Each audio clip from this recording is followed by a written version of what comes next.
CJ Flyer back with another YouTube video here a week before the start of the NBA regular season, and I figured this is the perfect time to share predictions for how I believe the NBA teams will finish as far as the standings. Will they be contenders, pretenders? Are they just destined to be a playoff team? Or are they purely, simply trash and going to be attempting to capture the flag, aka draft Cooper flag, in the upcoming NBA draft in 2025? So I know a lot of folks upload these types of videos a month or two ahead of time. I figure we wait a little bit, and now that we've seen some of the bigger trades play out, like that Karl-Anthony Towns trade to the New York Knicks, and we've seen some players, we know who's going to be injured, like we just heard Mitchell Robinson for the Knicks will be out until January. And I know I'm using the Knicks a lot here, but just in general, that's what I mean. Now that we know more about what to expect for the upcoming season, I think that gives us a better chance to get some better predictions. And obviously, we have no idea if any new trades are going to drop in the next few weeks. We don't know if players are going to get hurt. Like, let's just say, for example, for the Cleveland Cavaliers, Donovan Mitchell goes down with a season-long injury. Like, we don't know. That could happen. I'm not wishing that on him, but I'm just merely describing, I'm sharing an example. We never know, right? But that's the fun in this, making the predictions. And we're going to do the Eastern Conference first. Now, until we have made the determination where they belong, they are staying in the trash. And right off the bat, the first team we're going to take out the trash is Boston because, it goes without saying, they are the defending champions. Their roster did not really change. They added Lonnie Walker, and that's it. And Lonnie Walker's a good pickup for them, too. I don't know how the Celtics keep getting away with it, but good pickup by them. They are quite easily the favorite to win the Eastern Conference this upcoming season. I have no doubt in my mind, pending any injuries, like if Porzingis went down and got hurt for the whole season, if Brown got hurt at some point. But with the way things currently are, even if they had a couple guys go down, they're still going to make the playoffs. So no doubt in my mind, they are the heavy favorite in the East. And that is the depth chart right there. We're going to be pulling up all of the ESPN depth charts for each one of these teams as we go through the list. Now, the next team I want to talk about is the Atlanta Hawks. And by the way, I did not plan for any of this. This is all just, doing this live, making the choices live, just like the analysts do. I'm just some guy on the internet, okay? I'm not any expert in this. I'm just sharing my opinions. So, the Atlanta Hawks, they traded DeJounte Murray in the offseason. Some people have argued it is addition by subtraction. I say we need to see what they can do, and they have to prove us. They are trash until proven otherwise. Well, maybe not trash, but for right now, I will stick them in the plan. And yes, I might shift these teams around as we progress through this list.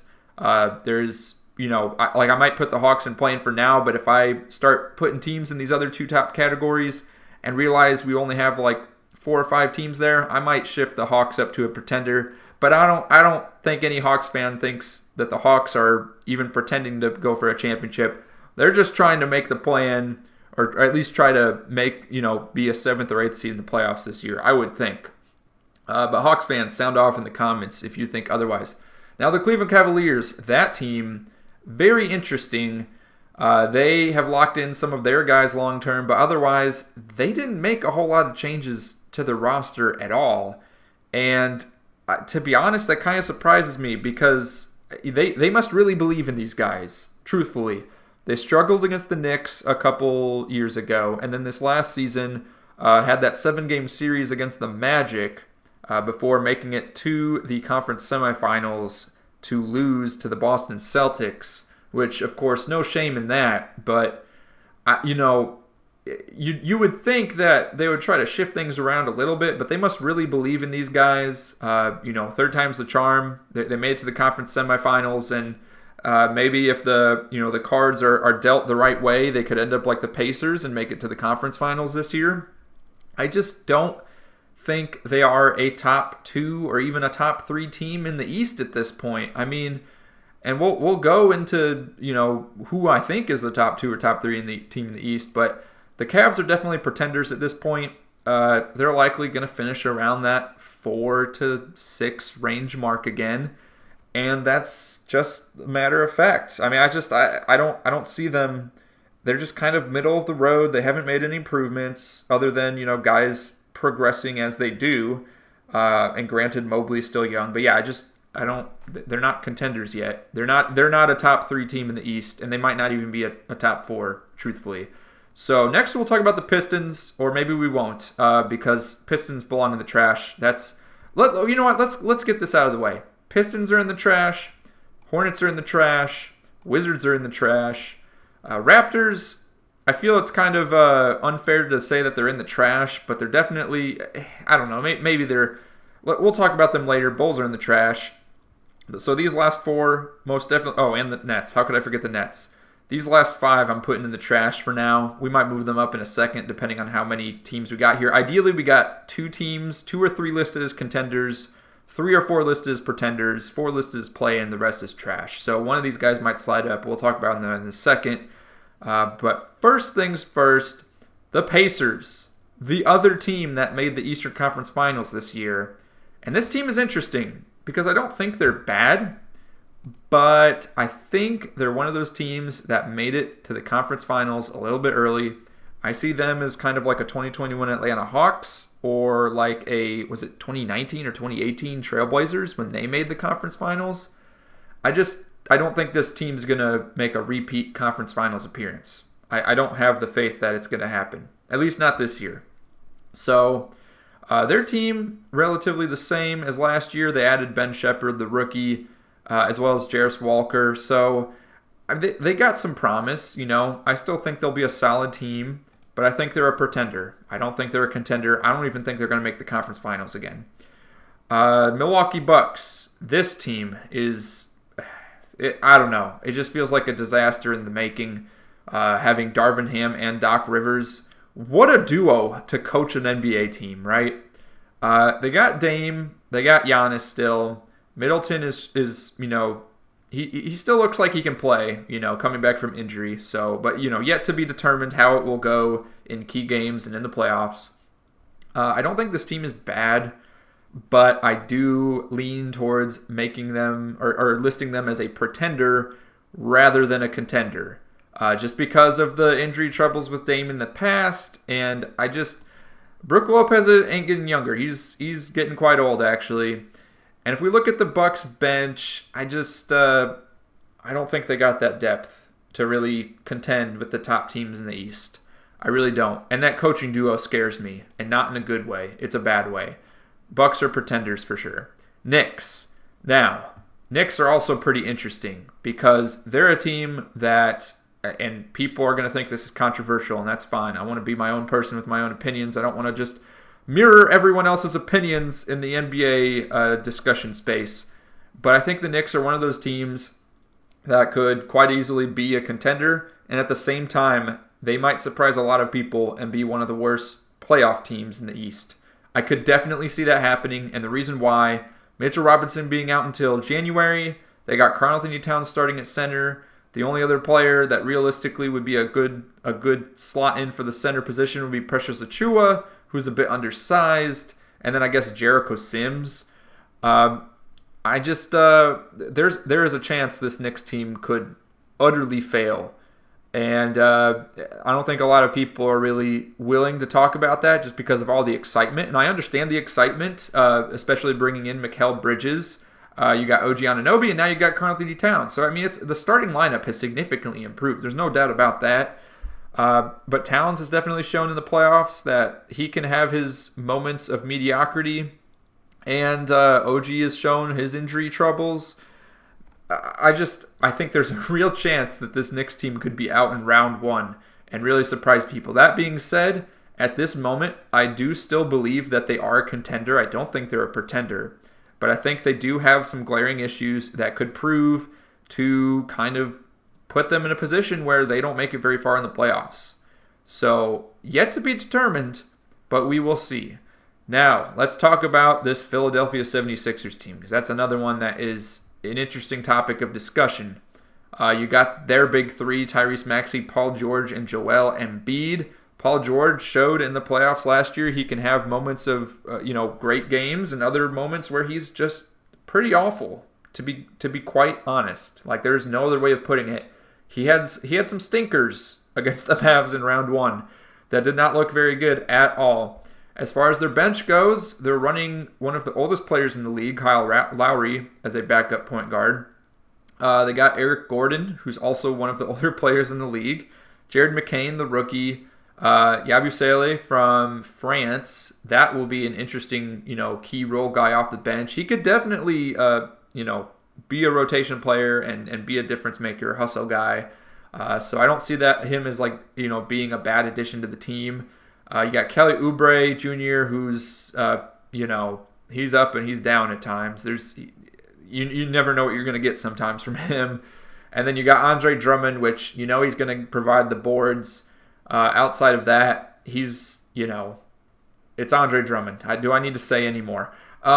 Look, this team, very interesting. A lot of people just look at the big three of Tyrese Maxey, Paul George, and Embiid, and then the video game realm and NBA 2K. Yeah, they're definitely a quality team. But as far as what they'll do in the playoffs, I mean, I look at them compared to the Pacers, compared to the Bucks, compared to the Cavs. I'm just not a believer in the Sixers. I'm really not. Embiid's had injury troubles in the past few postseasons, and assuming he has some other injury issues coming into this next postseason, it just feels inevitable every year that Embiid has some kind of injury issues. I could see the Sixers making the conference semifinals. I'm going to be in the minority here. I don't actually think the Sixers are a contender this year. I put them in the pretenders. Hot take moment of this video, probably. Sixers in the pretender slot.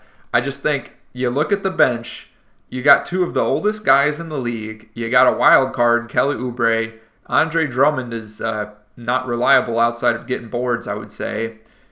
What else does this bench have? I guess, is Reggie Jackson going to come on down and have his shine? I don't think so. Yeah, I'm just not a believer in the Sixers, personally.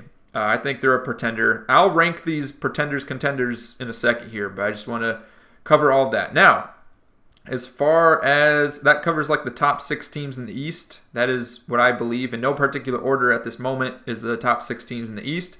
As far as 7, 8, 9, 10, man, see, because that's the thing. The Magic are actually pretty good.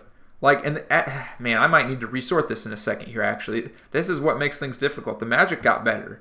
Adding Kentavious Caldwell-Pope to this team is very well-rounded now. And their bench is looking nice, too. Cole Anthony, Jonathan Isaac. I like this bench. I really do. They got some key bench players as well here in Corey Joseph. Man, it's actually kind of difficult. So right now, we'll put Magic in the play-in, but I might rearrange this in a minute here.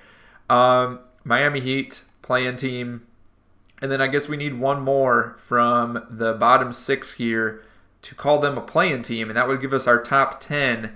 I'm leaning towards the Toronto Raptors here. If we go ahead and take a look at their roster, they obviously got Scotty Barnes there. They got RJ Barrett, Emmanuel Quickley, Jakob Poeltl. The bench is no joke. Bruce Brown will probably get traded. Would not be surprised to see that. Kelly Olynyk's obviously a solid player. I mean, this Raptors team is decent. I would put them in the play-in over the Chicago Bulls. That's my opinion. If we look at the Bulls roster real quick, let's go ahead and take a look. They might not be bad, but we're already getting reports of Lonzo Ball having knee soreness. It's just a very unfortunate situation. I don't know that Lonzo Ball's going to get an NBA contract after this year. It's a really sad sight to see, especially the way the Bulls were playing up until his injury a couple years ago.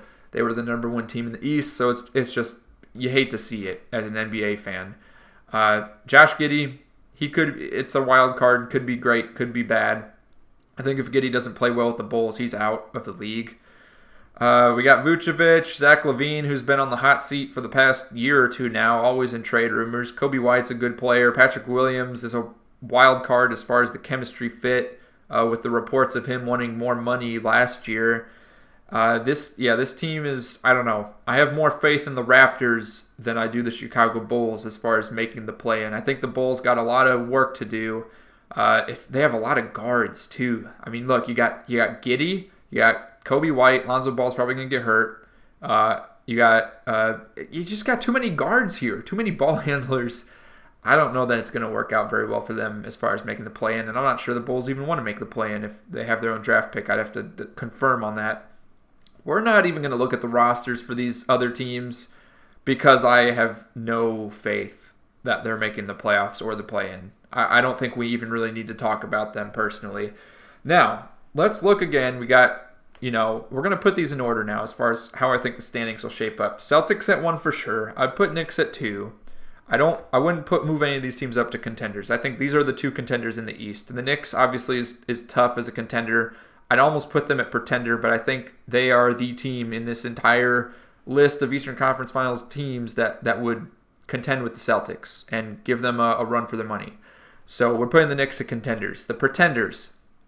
Look, I know the Pacers made the conference finals last year.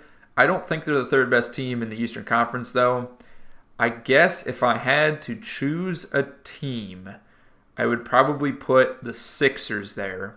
And even though I don't have a lot of faith in them making it far in the playoffs, I do think for the regular season standings, they will finish 3rd because Embiid is, historically at least, he's still played enough regular season games to make a difference for the team. In the regular season, they got Paul George now, which will be a huge improvement over Tobias Harris. It's just the bench is also kind of weak with older players, and wild card players too. But nonetheless, Sixers I have at 3rd in the East.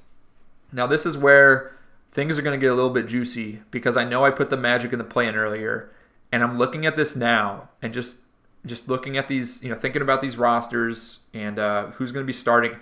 I might shift the Bucks down. This might be in like a just overreaction based on what happened last season. But, man, do I move the Bucks? No, I'm moving the Cavs down, actually. The Cavs didn't change. They had a run for their money against the Magic in round 1. The Magic improved. Getting Caldwell Pope, it just makes that starting lineup very well-rounded. They have an incredibly talented and young bench that's going to be able to hustle and compete. I'm putting the Magic up here. Let me think about this. To be quite honest, I hate putting the Bucks could finish in the play-in. That's how little I believe in that coaching duo for the Milwaukee Bucks.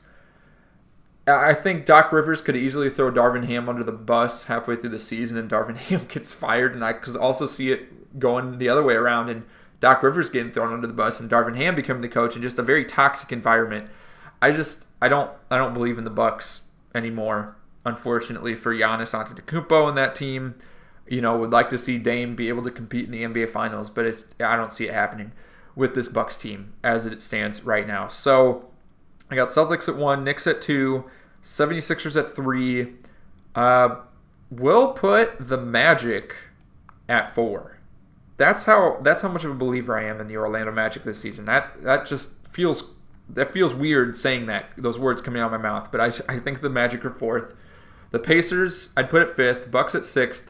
I really think the Cavs are going to fall. I know that's crazy to say too. I think that these 3, me saying Magic, Bucks, Cavs, putting them in the order that I'm putting them, I think a lot of people are going to not believe in the Pacers and put the Pacers as a play-in team.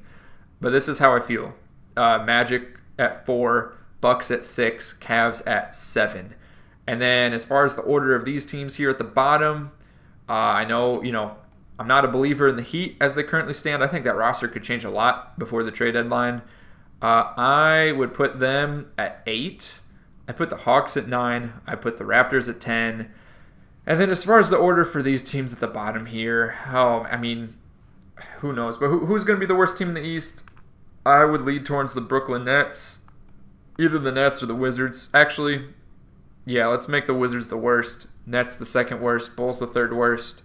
We'll put the Hornets above the Pistons, if this will let me. There we go.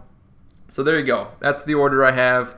I'm projecting Celtics at 1, Knicks at 2, Sixers at 3, Magic at 4, Pacers at 5, Bucks at 6, Cavs at 7, Heat at 8, Hawks at 9, Raptors at 10, Hornets, Pistons, Bulls, Nets, Wizards. This is, again, not planned at all. This is just me kind of, spur of the moment coming up with this list during this video. So let me know what you think about this in the comments down below. This is based on all the information we have now. This is being recorded October 13th at around 7 p.m. Central Time. So any information that comes out after that, I don't have available with to make these predictions, but that is how I'm feeling about the Eastern Conference here. Likely going to be the Celtics again, but we have the Knicks to contend with them, and then we have some pretenders here. Magic could make the conference finals, but I really think the Knicks have the best chance to contend with the Celtics to make it to the finals this year. Let me know what you think in the comments down below, and click the video on your screen for another NBA discussion video, and when it comes out, the Western Conference projections for the upcoming season.